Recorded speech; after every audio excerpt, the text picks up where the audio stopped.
কোরআনকে বিশ্বাস করা। আমরা মানি?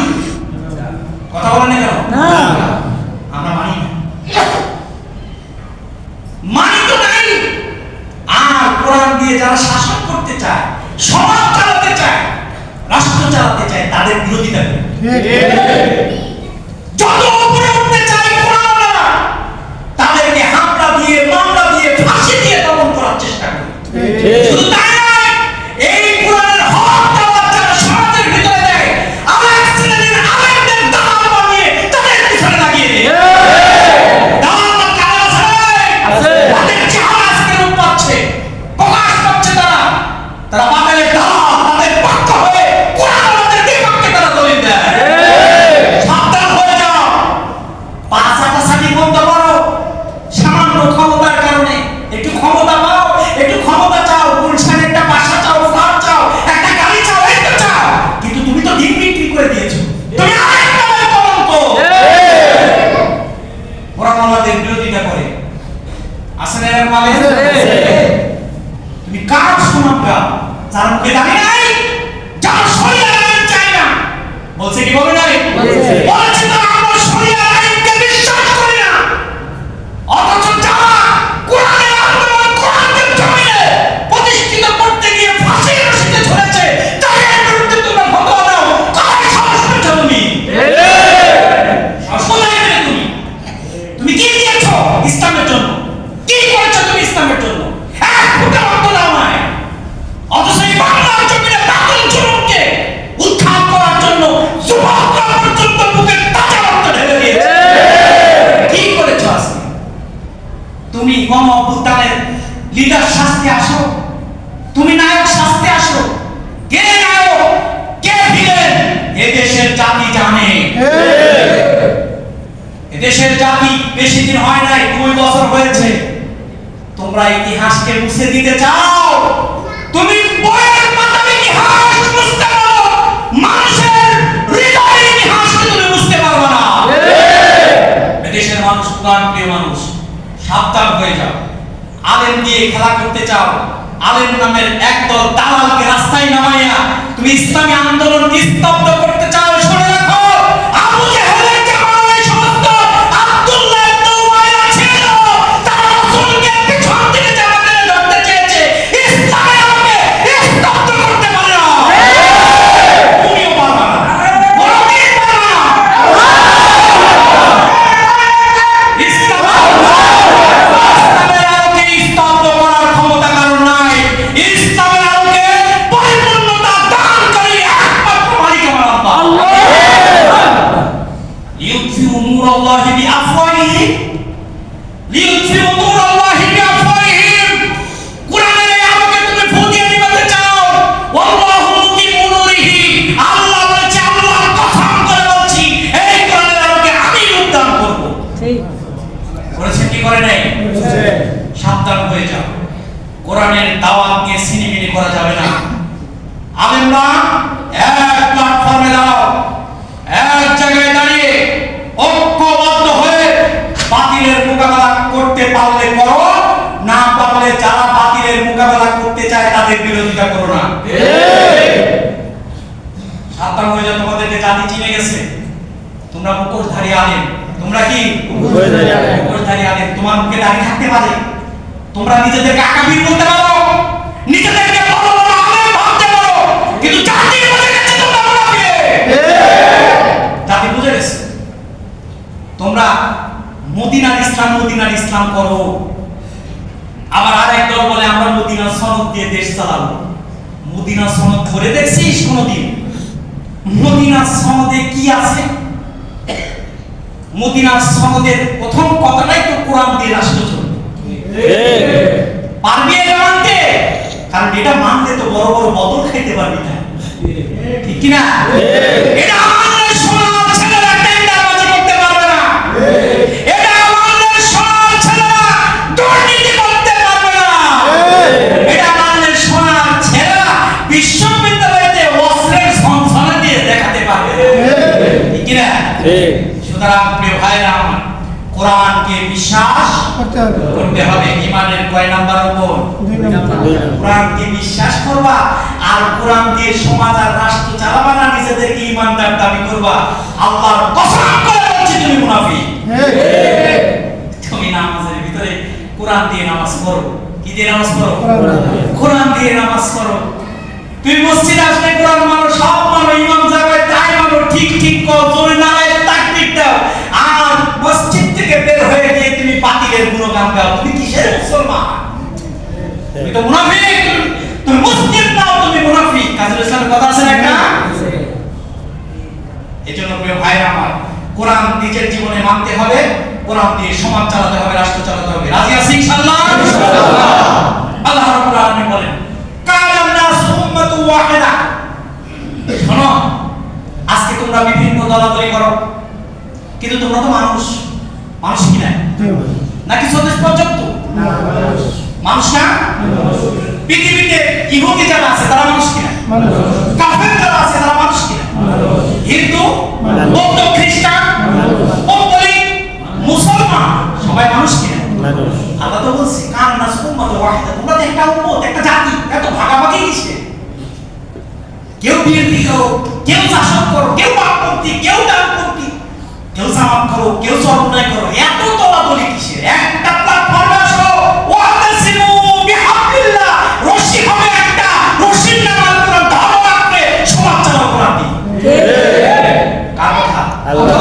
এত দলাদলি কিসে? একদল মানব রচিত আইন সমাজে পাস করাইতে চায়। আমার এই কথার পরে সবাই কি আমার উপর খুশি হবে? না। কথা বলেন না। অলরেডি একদল বকাবকি শুরু করছে। বলেন করছে কি করেনি? আছে না? একদল অলরেডি সমালোচনা করবে, বাইরে যায়। হুজুর খালি রাজনীতির কথা বলে। আমি কোরআনের বাইরে একটা কথা বলেছি? আমি তো খালি বলছি কোরআন দিয়ে সমাজ চালাও। কি দিয়ে সমাজ চালাও? এটা কি আমার কথা? আমি জাস্ট মেসেঞ্জার। আমি তো একজন মেসেজ পৌঁছানো ব্যক্তি। কার মেসেজটা পৌঁছায়? কার মেসেজ পৌঁছায়? আল্লাহর মেসেজ পৌঁছায়। একদল অলরেডি আমার পর খুব খেপে গেছে। না জানি রাস্তার পাশে ধরে আবার বলেছে, হুজুর আপনি আপনারই নিয়ে সমালোচনা কি হয়? মানে কিসের সমালোচনা? নাকি আপনি কোরআন দিয়ে আপনি রাজনীতির কথা বলেন মসজিদে বলে? আমাকে এক নেতা, পাতি নেতা, কি নেতা? পাতি নেতা, পাতি নেতা ঝুট খায় বেড়ায়। কি খায় বেড়ায়? ঝুট খায় বেড়ায়। কোথায় মানে মানে সুসু সুসু করে বেড়ায়, তাই না? সুসা আছে না? সুসা সুসা কি করে? খাদ্যের জন্য। ওর গায়ে কিন্তু প্রচুর বন্ধু। ও যদি যে রাস্তা দিয়ে যাবে, শয়তান ওই রাস্তা দিয়ে যায় না। ওর গায়ে এত বন্ধু, ও খালি নাক পাতায় দিয়ে জমিনে খোঁজে কোন জায়গায় কোন খাবার আছে। এই ঝুট করে কিছু সুসা আছে যারা জমিনের ভিতরে কোথায় থেকে মানুষের জনগণের টাকা মেরে খাওয়া যায়, এই ধান্দা করে টুকায়। এই টুকায় পার্টি নেতা আমাদের কই, হুজুর আপনি নাকি কোরআন, আপনি নাকি রাজনীতি করেন? তাহলে রাজনীতি করি মানে? আমি যদি রাজনীতি করে থাকি, আমি মসজিদে বসে যে আল্লাহর কথা বলি, আমি মসজিদের বাইরে এসেও সেই আল্লাহরই কথা বলবো, পালবে ঠেকায়। আবার আমার পিছনে বই একদল করে রাজাকার। আমাকে হিন্দুস্তানের রাজাকাররা রাজাকার বলতে পারে। আমাকে হিন্দুস্তানের যারা রাজাকার তারা আমাকে রাজাকার বলতে পারে। কোরআন দিয়ে আমি এমন কথা বলে যাব, আমার কণ্ঠকে স্তব্ধ করতে পারবা না। ভালো করো। কি করবা? ছেড়ে দিবা? শুন না, আবু হানিফার কথা ভুলে যাবেন না। ইমামুল আযম আবু হানিফা জেলখানায় তাকে কি করা হয়েছিল? বিষ প্রয়োগ করে হত্যা করা হয়েছে। তার তো প্রশংসা মনে হয়। যুগে যুগে নবীদেরকে জেলখানায় ঢুকানো হয়েছে। জেলখানায় জেলে ঢুকা এটা মুমিনের জন্য সুন্নাহ। ঠিক। জেলখানায় ঢুকলে হতাশ হবেন না। যদি আপনাকে কোন রাজনৈতিক ধর্মীয় কারণে জেলখানায় দেয়, হতাশ হবেন না, খুশি হবেন। কারণ এই জেলখানায় হতে পারে আপনার জান্নাত খানা। ঠিক। জান্নাতের ফয়সালা হয়ে যাবে। কি করবা? ফাঁসি দিবা। তুমি কাকে ফাঁসির কথা বলো? কাকে ফাঁসির কথা বলো? যার পূর্বপুরুষরা এই বাংলার জমিনে হকের দাওয়াত দিতে গিয়ে ফাঁসির কাস্টে ঝুলে যেত, ক্ষমা চাই নাই। ওই জাতির উত্তরসূরিতে তুমি ফাঁসির ভয় দেখাও। কারে ভয় দেখাও? খাওয়াই না খাওয়াই। ডোনাল্ড ট্রাম্প বলেছিল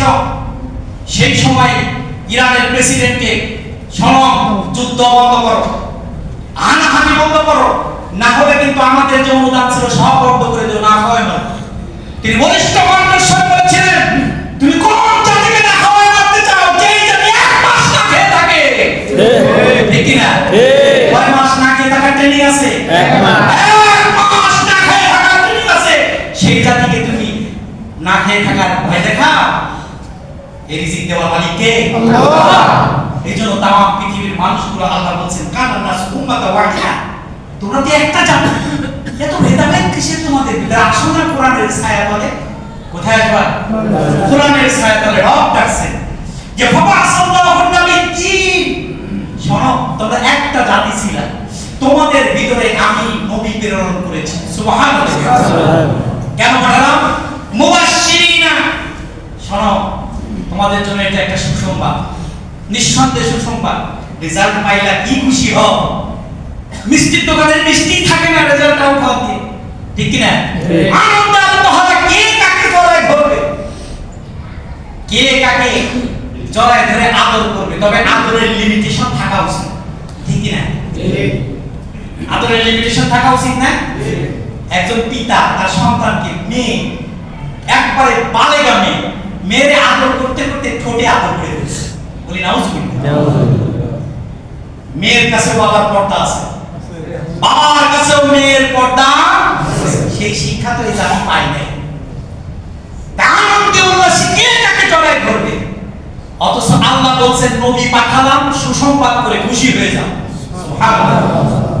ওয়া মুনজিরিন, শোনো তোমাদের কাছে কিন্তু আমার ভয় দেখাবে, কিয়ামতের ভয় দেখাবে, আখিরাতের ভয় দেখাবে, কবরের ভয় দেখাবে, আমলের ভয় দেখাবে, জান্নাত জাহান্নামের কথা বলবে।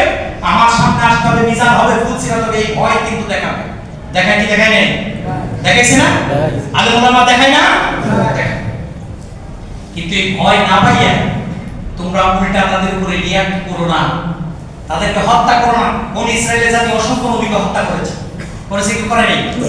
বনি ইসরায়েলের জাতি অসংখ্য নবী রাসূলকে হত্যা করেছে না, নির্বিচারে হত্যা করেছে। এটা অভিশপ্ত জাতি। এটা কি অভিশপ্ত?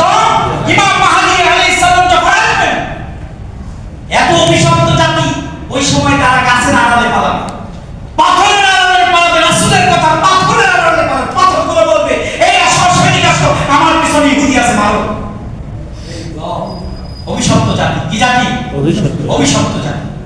এই নবী রাসূল যখন এসেছিলেন, তারা এই জাতিকে ভীতি দেখিয়েছেন, ভয় দেখিয়েছেন, বলেছেন দেখো এটা করো না, তোমার যে মুশরিক, তোমরা যে পূজা করছো, তোমরা যে মূর্তি পূজা করছো, এগুলো ছেড়ে দাও। উল্টা কি করেছে? উল্টা তাদেরকে বকাবাদ্য করেছে, পাগল বলেছে। বলছে কি বলে নাই? মুহাম্মদ রাসূলুল্লাহ সাল্লাল্লাহু আলাইহি ওয়াসাল্লাম তিনি ছিলেন আলামী, তার কথা সবাই বিশ্বাস করে।